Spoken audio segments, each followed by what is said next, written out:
Today is magluluto tayo ng Paksiw na salmon. Ugasan at linisin muna ang salmon. Pag nalinis na, susunod ang kalamansi.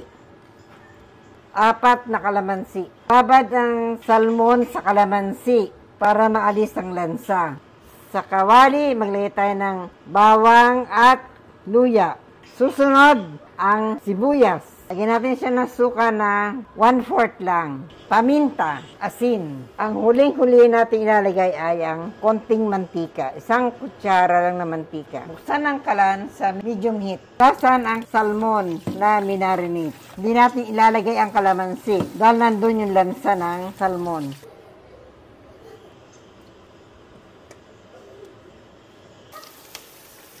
Lagyan muli ng bawang, sibuyas at luya. Suka, konting mantika at asin at paminta. At ating ibuhos sa hintayin na luto ng 30 minutes. Ating buksan ang salmon. Siya ay kumukulo na. Within 20 minutes, atin ang papatayin ang ating paksiw.